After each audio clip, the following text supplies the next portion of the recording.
اعوذ باللہ من الشیطان الرجیم بسم اللہ الرحمن الرحیم۔ پیارے بچوں، السلام علیکم ورحمۃ اللہ وبرکاتہ۔ آج 27 اپریل 2021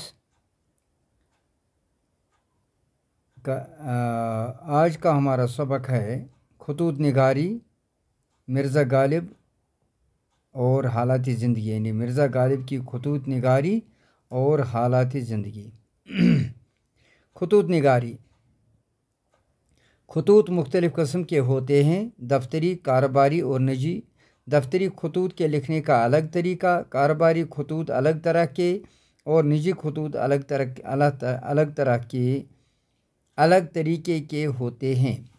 کچھ نجی خطوط ایسے ہوتے ہیں جن میں لکھنے والے کی شخصیت کے مختلف پہلو سامنے آتے ہیں اور جن کے نام وہ خطوط لکھے جاتے ہیں ان کے بارے میں بھی معلومات بہم ہوتی ہیں۔ اب مرزا غالب کے خطوط نگاری کی جانکاری حاصل کریں گے۔ مرزا غالب کی خطوط نگاری۔ غالب اپنے دوستوں اور شاگردوں کو بے تکلف ہو کے خطوط لکھتے تھے اور معمولی باتوں کو بھی اس قدر دلچسپ بنا دیتے تھے کہ آج بھی ان کے خطوط پڑھ کر ہم لطف اندوز ہوتے ہیں۔ غالب نے ان خطوط میں اپنے ذاتی حالات، اپنے دور کے نشیب فراز سماجی واقعات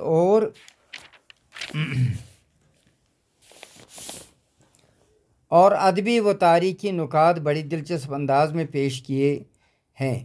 غالب پہلے فارسی میں خط لکھا کرتے تھے، یعنی خطوط لکھا کرتے تھے، کیونکہ ان کی آبائی زبان فارسی تھی، مگر 1849 عیسوی میں انہوں نے اردو میں خط لکھنے شروع کیے۔ کچھ ہی دنوں میں ان کی خطوط نگاری کو کافی شہرت مل گئی۔ اردو نثر میں مرزا غالب کو خطوط نگاری سے ہی شہرت مل گئی، کیونکہ ان کا نثری سرمایہ خطوط ہی ہیں۔ غالب نے اپنے خطوط میں علمی اور ادبی مسائل پر اظہار خیال کیا ہے۔ ان کے خطوط بے حد دلکش، طرز تحریر بہت آسان اور بامعنی ہوتا ہے۔ اردو میں آسان خطوط نگاری کا سہرا مرزا غالب کو ہی جاتا ہے۔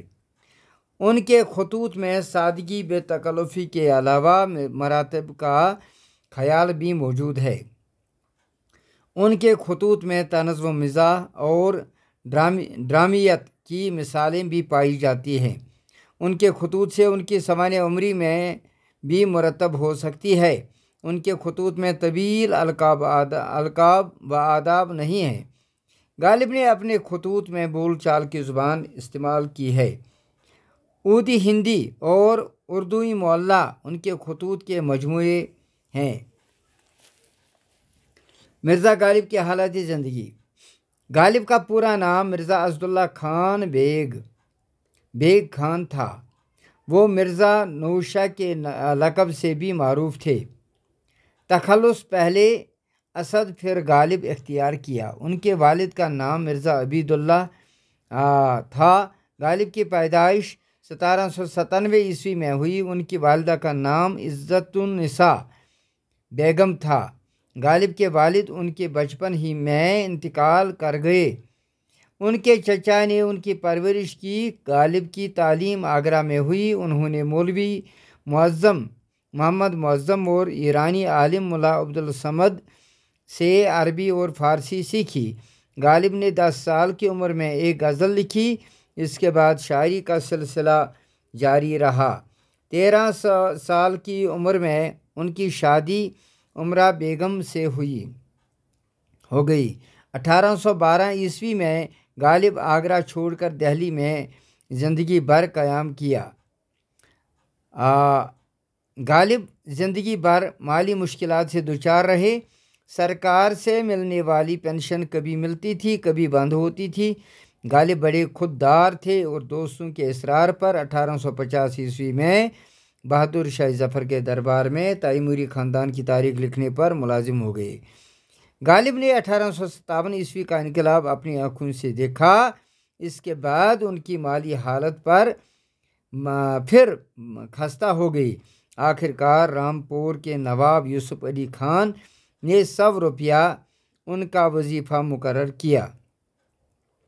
غالب شیعہ عقیدے کے آزاد خیال مسلمان تھے۔ غالب 18 فروری 1869 کو دہلی میں انتقال کر گئی۔